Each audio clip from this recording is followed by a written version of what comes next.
नमः शिवाय। जय महेश जय जय भवेश जय आदि देव महादेव। विभो किस मुख से है गुणातीत प्रभु तब अपार। गुण वर्णन हो जय भवकारक तारक हारक पातक। हे शिव शंभु दीन दुख हर सर्व सुख कर प्रेम सुधाधर दया करो। पार लगा दो भव सागर से बनकर करुणाधार। हरे पार पार्वती पति हर हर शंभु पाही पाही दातार हरे। ओम नमो पार्वती पति हर हर महादेव। आप सभी को महाशिवरात्रि की हार्दिक शुभकामनाएं। एक बार देवी पार्वती जी ने भोलेनाथ से पूछा, हे प्रभु, कौन सा व्रत आपके भक्तों को सर्वोत्तम भक्ति और पुण्य प्रदान कर सकता है। तब भोले शंकर ने स्वयं इस पवित्र महाशिवरात्रि के विषय में देवी पार्वती जी को बताया था। उन्होंने कहा कि फाल्गुन मास में कृष्ण पक्ष की चतुर्दशी की रात्रि मुझे प्रसन्न करती है। इसलिए कहा जाता है कि महाशिवरात्रि के दिन भगवान शिव को प्रसन्न करना बहुत ही आसान होता है। पूर्व काल में भगवान श्री विष्णु देवी लक्ष्मी जी के साथ शेष शैया पर शयन कर रहे थे। तब एक बार ब्रह्मा जी वहां पहुंचे और श्री विष्णु को पुत्र कहकर पुकारने लगे कि पुत्र उठो, मैं तुम्हारा ईश्वर तुम्हारे सामने खड़ा हूँ। यह सुनकर श्री विष्णु जी को क्रोध आ गया। फिर भी शांत रहते हुए वे बोले, पुत्र तुम्हारा कल्याण हो, कहो अपने पिता के पास कैसे आना हुआ। यह सुनकर ब्रह्मा जी कहने लगे, मैं तुम्हारा रक्षक हूँ, सारे जगत का पिता मैं हूँ, सारा जगत मुझ में ही निवास करता है। तुम मेरी नाभि कमल से प्रकट होकर मुझसे ऐसी बातें कर रहे हो। इस प्रकार दोनों में विवाद होने लगा। तब वे दोनों अपने को प्रभु कहते कहते एक दूसरे के साथ युद्ध करने को तैयार हो गए। हंस और गरुड़ पर बैठे दोनों परस्पर युद्ध करने लगे। ब्रह्मा जी के वक्ष स्थल में श्री विष्णु जी ने अनेकों अस्त्र शस्त्रों का प्रहार करके उन्हें व्याकुल कर दिया। इससे कुपित होकर ब्रह्मा जी ने भी पलटकर भयानक प्रहार किए। उनके पारस्परिक आघातों से देवताओं में हलचल मच गई। वे घबराए और त्रिशूलधारी भगवान शिव के पास गए और उन्हें सारी व्यथा सुनाई। भगवान शिव अपनी सभा में देवी उमा सहित सिंहासन पर विराजमान थे और मंद मंद मुस्कुरा रहे थे। महादेव जी बोले, पुत्रों, मैं जानता हूँ कि तुम ब्रह्मा और विष्णु के परस्पर युद्ध से बहुत दुखी हो, लेकिन तुम डरो मत, मैं अपने गणों के साथ तुम्हारे साथ चलता हूँ। तब भगवान शिव अपने वाहन नंदी पर आरूढ़ होकर देवताओं सहित युद्ध स्थल की ओर चल पड़े। वहां छिपकर वे श्री ब्रह्मा और विष्णु जी के युद्ध को देखने लगे।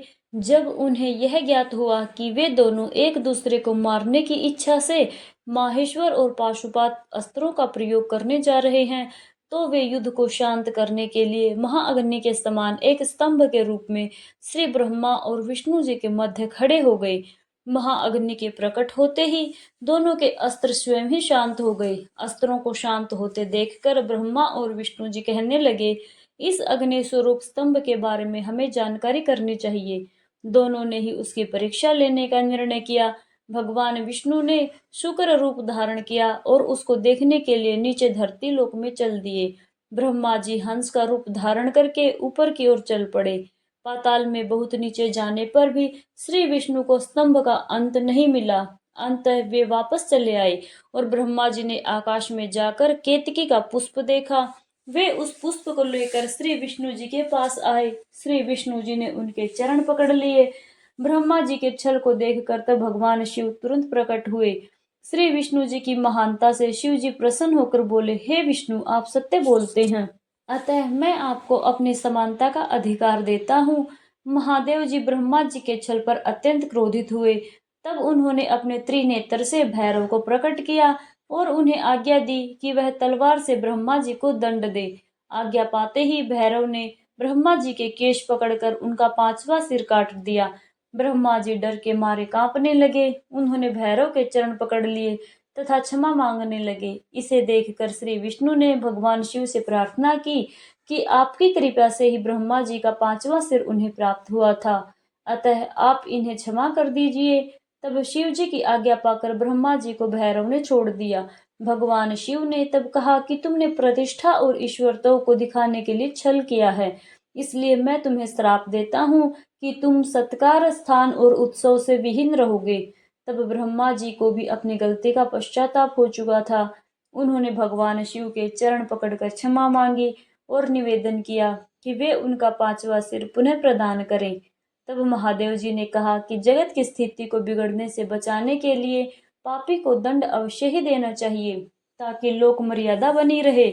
मैं तुम्हें वरदान देता हूँ कि तुम गणों के आचार्य कहलाओगे और तुम्हारे बिना यज्ञ पूर्ण नहीं होंगे। फिर उन्होंने केतकी के पुष्प से कहा, अरे ओ दुष्ट केतकी पुष्प, अब तुम मेरी पूजा के अयोग्य रहोगे। तब केतकी पुष्प भी बहुत दुखी हुआ और उनके चरणों में गिरकर क्षमा मांगने लगा। तब महादेव जी ने कहा, मेरा वचन झूठा तो नहीं हो सकता, इसलिए तू मेरे भक्तों के योग्य होगा। इस प्रकार तेरा जन्म सफल हो जाएगा। श्री ब्रह्मा और श्री विष्णु तब भगवान शिव को प्रणाम कर मौन होकर उनके दाएं बाएं भाग में खड़े हो गए। उन्होंने पूजनीय महादेव जी को श्रेष्ठ आसन पर बैठाकर पवित्र वस्तुओं से उनका पूजन किया। हार, नुपुर, केयूर, किरीट, मणिमय कुंडल, यज्ञोपवीत, उत्तरी वस्त्र, पुष्पमाला, रेशमी वस्त्रहार, मुद्रिका, पुष्प, तांबूल, कपूर, चंदन और अगु का अनूप, धूप, दीप, श्वेत छत्र, व्यंजन, ध्वजा, चवर तथा अनेक दिव्य उपहारों द्वारा जिनका वैभव वाणी और मन की पहुंच से परे था, जो केवल परमात्मा के योग्य थे, उनसे श्री ब्रह्मा और श्री विष्णु ने अपने स्वामी महेश्वर का पूजन किया। इससे प्रसन्न होकर भगवान शिव ने दोनों देवताओं से मुस्कुराकर कहा कि आज तुम्हारे द्वारा की गई पूजा से मैं बहुत प्रसन्न हूँ। इसी कारण यह दिन परम पवित्र और महान होगा और यह तिथि शिवरात्रि के नाम से प्रसिद्ध होगी और मुझे परम प्रिय होगी। इस दिन जो मनुष्य मेरे लिंग अर्थात निराकार रूप की या मेरी मूर्ति अर्थात साकार रूप की दिन रात निराहार रहकर अपनी शक्ति के अनुसार निश्चल भाव से यथोचित पूजन करेगा, वही मेरा परम प्रिय भक्त होगा। पूरे वर्ष भर निरंतर मेरी पूजा करने पर जो फल प्राप्त होता है, वह फल शिवरात्रि को मेरा पूजन करके मनुष्य तत्काल प्राप्त कर लेगा। जैसे पूर्ण चंद्रमा का उदय समुद्र की वृद्धि का अवसर है, उसी प्रकार शिवरात्रि की तिथि मेरे धर्म की वृद्धि का समय है। इस तिथि को मेरी स्थापना का मंगलमय उत्सव होना चाहिए। मैं मार्गशीर्ष मास में आद्रा नक्षत्र से युक्त पूर्णमासी या प्रतिपदा को ज्योतिर्मय स्तंभ के रूप में प्रकट हुआ। इसलिए जो भी मनुष्य देवी पार्वती जी सहित मेरा दर्शन करता है अथवा मेरी मूर्ति या लिंग की झांकी निकालता है, वह मेरे लिए कार्तिकेय से भी अधिक प्रिय है। इस शुभ दिन मेरे दर्शन मात्र से पूरा फल प्राप्त होता है। यदि दर्शन के साथ मेरा पूजन भी किया जाए तो इतना अधिक फल प्राप्त होता है कि वाणी द्वारा उसका वर्णन भी नहीं किया जा सकता। ऐसी है महाशिवरात्रि व्रत की महिमा। आइए अब हम सभी श्रद्धा के साथ शिवरात्रि व्रत की दूसरी कथा भी सुनते हैं। पूर्व समय में चित्रभानु नामक एक शिकारी था। जानवरों की हत्या करके वह अपने परिवार को पाला करता था। वह एक साहूकार का कर्जदार था, लेकिन उसका ऋण समय पर चुका नहीं सका। इसलिए क्रोधित होकर साहूकार ने शिकारी को शिव मठ में बंदी बना लिया। संयोग से उस दिन शिवरात्रि थी। शिकारी ध्यान मग्न होकर शिव संबंधी धार्मिक बातें सुनता रहा। चतुर्दशी को उसने शिवरात्रि व्रत की कथा भी सुनी। शाम होते ही साहूकार ने उसे अपने पास बुलाया और ऋण चुकाने के विषय में बात की। शिकारी अगले दिन सारा ऋण चुका देने का वचन देकर बंधन से छूट गया। अपनी दैनिक चर्या की तरह वह जंगल में शिकार के लिए निकला, लेकिन दिन भर बंदी गृह में रहने के कारण वह भूख और प्यास से अति व्याकुल था। शिकार खोजता हुआ वह जंगल में बहुत दूर निकल गया। जब अंधकार हो गया तब उसने विचार किया कि अब तो रात जंगल में ही बितानी पड़ेगी। तब वह वन में एक तालाब के किनारे एक बेल के पेड़ पर चढ़कर रात बिताने का इंतजार करने लगा।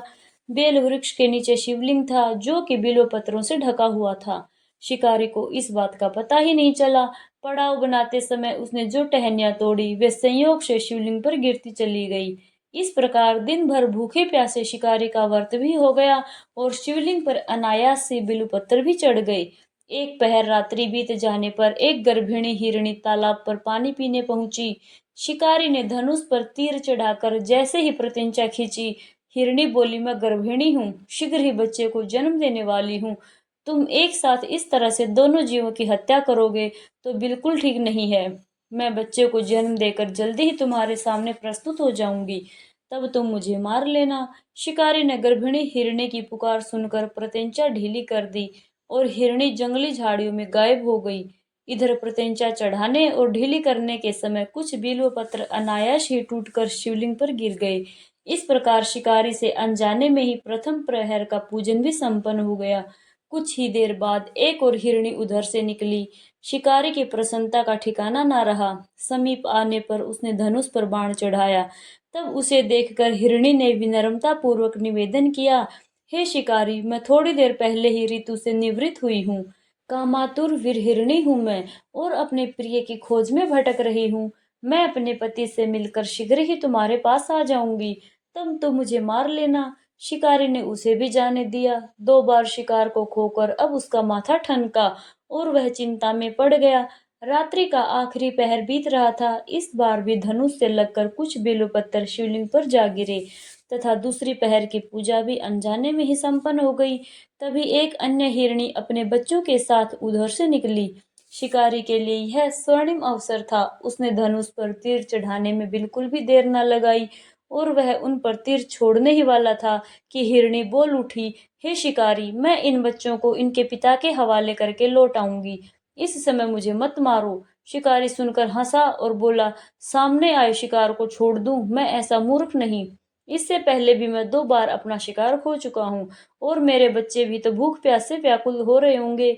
उत्तर में हिरणी ने फिर कहा, जैसे तुम्हें अपने बच्चों की ममता सता रही है, ठीक वैसे ही मुझे भी। इसलिए हे शिकारी, मेरा विश्वास करो, मैं इन्हें इनके पिता के पास छोड़कर तुरंत लौटने की प्रतिज्ञा करती हूँ। हिरणी का दुख भरा स्वर सुनकर शिकारी को उस पर दया आ गई। उसने उस हिरणी को भी जाने दिया। इधर शिकार के अभाव में तथा दिन भर भूख प्यास से व्याकुल शिकारी अनजाने में ही बेल वृक्ष पर बैठा बेलपत्र तोड़ तोड़ कर नीचे फेंकता जा रहा था। पव फटने को हुई तो एक हष्ट पुष्ट मृग उसी रास्ते पर आया। अब की बार तो शिकारी ने सोच लिया था कि चाहे कुछ भी हो जाए, वह अब तो अपना शिकार अवश्य करेगा।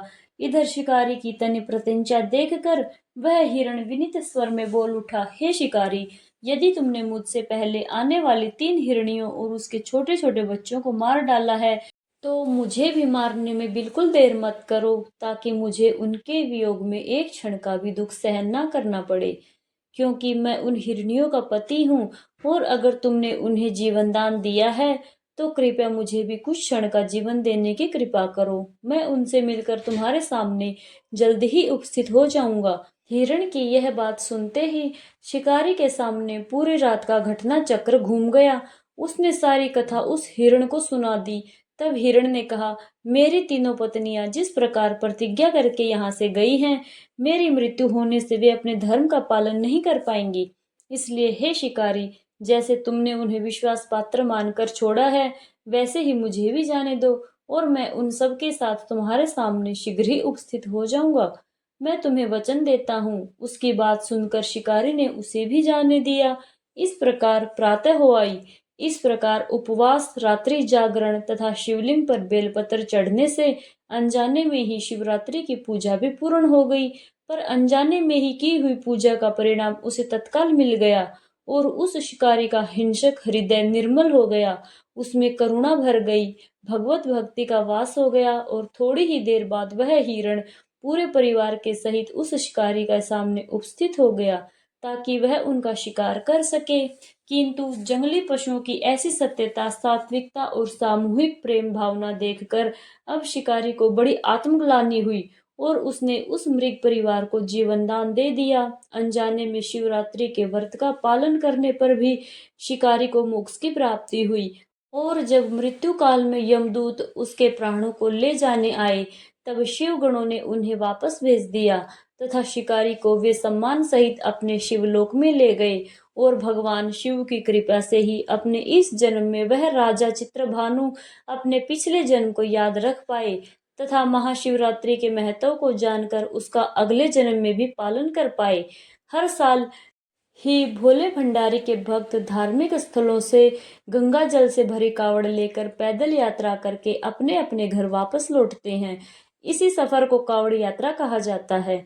ऐसे ही भोलेनाथ के एक भक्त भोलाराम ने सावन महीने के पहले सप्ताह हरिद्वार से जल लेकर बाबा विश्वनाथ वाराणसी की तरफ पैदल यात्रा करने का निश्चय किया। यह कावड़ यात्रा आज तक की सबसे लंबी दूरी की यात्रा बनने वाली थी। भोला राम के इस ऐलान से आसपास के गांव में खलबली मच गई, क्योंकि भोला राम शारीरिक तौर पर बहुत ज्यादा मजबूत नहीं था। कमजोर तो था, लेकिन फिर भी उसने इतना बड़ा संकल्प कर लिया कि जहाँ बड़े-बड़े बलशाली भी घुटने टेक देते हैं। जब भोलाराम के परिवार वालों को यह बात पता चली, तो उन्होंने उसे समझाने की बहुत कोशिश की कि तुम्हारे बस की बात नहीं है, इतनी लंबी दूरी की पैदल यात्रा करना। तुम अपने संकल्प को तोड़ दो। लेकिन भोलाराम का संकल्प अटूट था। उसने ठान लिया था कि अब उसका साथ चाहे कोई दे या ना दे, वो तो कावड़ लेकर ही आएगा। भोला राम की कावड़ को सजाने के लिए गांव के बहुत सारे लोग वहां पर आ गए। सभी भोला राम का उत्साह बढ़ाने लगे। हालांकि भोला राम को अपने भोले भंडारी पर पूर्ण विश्वास था, इसलिए तो वह इस विश्वास के आधार पर ही कावड़ यात्रा के संकल्प को छोटा ही समझ रहा था। दरअसल वो पहली बार महाकाल की कावड़ यात्रा में हिस्सा लेने जा रहा था, और उसे इस बात का बिल्कुल भी अंदाजा नहीं था कि इस सफर में उसके सामने कितनी मुसीबतें आने वाली हैं। अब भोला राम अगली सुबह अपनी कावड़ यात्रा अकेले ही प्रारंभ करता है। आसपास के गांव से बहुत सारे भक्त भोला राम को देखने पहुंचे, लेकिन कोई भी उसके साथ यात्रा में चलने को तैयार नहीं हुआ, क्योंकि सभी भोला राम के संकल्प की कठिनाई को बहुत अच्छी तरह से समझ चुके थे। भोला राम अब धीरे धीरे कदम बढ़ाने लगा। भोला राम की कावड़ बहुत भारी थी, जो उसके शारीरिक वजन से भी ज्यादा थी। अब वह कुछ ही दूर पैदल चला था कि महाकाल ने उसकी परीक्षा लेनी शुरू कर दी। भोला राम की कावड़ से धीरे धीरे पानी टपकने लगा। भोला राम पानी की मटकियों को चेक करने लगा, तो उसे एक मटकी में छोटा सा नन्हा सा छेद दिखाई दिया। उसने उस छेद को बंद करने की बहुत कोशिश की, लेकिन उसके पास ऐसी कोई भी वस्तु नहीं थी कि वो उस पानी की धार को रोक सके। अब कुछ भी हो, वह तो भोलेनाथ का नाम लेकर आगे बढ़ने लगा। अचानक उसे रास्ते में एक मजदूर दिखाई दिया, जो सड़क बनाने के काम में लगा हुआ था, और वह आग के पास खड़ा होकर डामर गर्म कर रहा था। भोलेनाथ को एक उपाय सूझा। वह मजदूर के पास जाकर थोड़ा सा डामर लेकर मटकी के छेद में लगाने लगा, और डामर के लगाते ही पानी टपकना बंद हो गया। भोलाराम उस मजदूर को धन्यवाद देते हुए आगे बढ़ गया। अब समस्या का समाधान हुआ, तो भोलेराम का उत्साह दोगुना हो गया। अब उसकी यात्रा की जो गति थी वह भी बढ़ चुकी थी। उसके अंदर एक नया उत्साह आ चुका था। चलते चलते लगभग 4 घंटे बीते। 4 घंटे की यात्रा होते ही भोलेराम बहुत थक गया, और सड़क के किनारे एक पेड़ की ठंडी छांव में बैठ गया। भोलाराम अपने साथ कुछ खाने पीने की सामग्री भी रख कर लाया था, जिसे निकाल कर वह खाने लगा। खाने के बाद उसे बहुत थकान हुई, तो नींद आ गई, और वह पेड़ से टिक कर सो गया। उसी सड़क से दो राहगीर गुजर रहे थे। अचानक उनकी नजर भोलेराम पर पड़ी। वह पेड़ से टिका हुआ सो रहा था, और उसके बगल में एक थैला और कावड़ भी रखी हुई थी। तो वे दोनों राहगीर दरअसल आदतन अपराधी थे। राह चलते लोगों को लूटना उनका काम था। भोलाराम का थैला चोरी करने के विचार से दोनों उसकी तरफ दबे पांव बढ़ने लगे। फिर उन्होंने भोलाराम के थैले में जो कुछ पैसे और उसकी यात्रा में काम आने वाली जरूरी वस्तुएं रखी थी, उस वस्तुओं से भरा हुआ थैला उठाया। लेकिन दहशत से उनके पांव कांपने लगे, क्योंकि थैला उठाते ही भोलाराम के सर के ऊपर एक बहुत बड़ा विशालकाय सांप फन फैलाए खड़ा हो गया। इतने भयानक सांप को देखकर वह दोनों लुटेरे थैला वहीं छोड़कर दबे पांव भाग गए। भोलाराम को सोते हुए इधर पूरी रात बीत गई। उसे इस घटना की भनक तक नहीं लगी, और अगली सुबह जब उसने उठकर देखा तो उसका थैला थोड़ी दूर पर पड़ा हुआ था। तो उसे सब समझ में आया कि शायद किसी ने उस थैले को चुराने की कोशिश की थी। लेकिन उसे आश्चर्य हुआ कि चोरों ने थैला क्यों छोड़ दिया। बिना कोई भी सामान चोरी किए वह सब कुछ ऐसे ही क्यों छोड़कर चले गए। तब भोलाराम ने तुरंत अपने थैले में सामान देखना शुरू किया। उसे सारा सामान ऐसे ही थैले के अंदर मिला, कुछ भी गायब नहीं था। तो फिर उसके बाद वह निश्चिंत होकर अपनी नित्य क्रिया करके कावड़ यात्रा पुनः प्रारंभ कर देता है, और भोलाराम को महाकाल की यात्रा में आनंद आने लगा। पैदल ही चल रहा था, बस रास्ते भर भोलेनाथ को याद करता हुआ भजन गीत गाते हुए, गुनगुनाते हुए वो अपनी कावड़ यात्रा को शुरू कर रहा था। भोलाराम को रास्ते में कावड़ ले जाते देख बहुत सारे श्रद्धालु खाने पीने की वस्तुएं और उसे पैसे आदि भेंट करने लगे। भोलाराम को इस तरह सफर करते हुए 8 दिन बीत चुके थे, और अभी तक उसने केवल आधा ही सफर तय किया था। रास्ते भर बारिश की बूंदें भोला राम को थकान का एहसास नहीं होने दे रही थी। अभी तक तो भोला राम को सफर में कोई खास परेशानी का सामना नहीं करना पड़ा, लेकिन अब उसकी मुसीबत बढ़ने वाली थी, क्योंकि जो बारिश धीरे धीरे बरस रही थी अब वह तेज होने वाली थी। और यहाँ नदियों का जलस्तर भी बढ़ रहा था। और अभी भोला राम को पैदल चलते हुए रास्ते में कई नदी नाले पार करने थे। भोला राम शारीरिक रूप से कमजोर जरूर था, लेकिन उसके हौसले बुलंद थे। महाकाल की भक्ति ने उसे ऐसी हिम्मत, ऐसा साहस दिया कि वह अपनी कांवड़ यात्रा को बिना किसी बाधा के, बिना किसी विघ्न रुकावट के पार करता जा रहा था। आगे बढ़ता जा रहा था। अचानक भोला राम को लोगों की भीड़ दिखाई दी। तो उसने पास जाकर देखा तो हैरान रह गया, क्योंकि नदी का जो पुल था वह टूट चुका था और आगे जाने का जो एकमात्र रास्ता था अब वह भी बंद हो चुका था।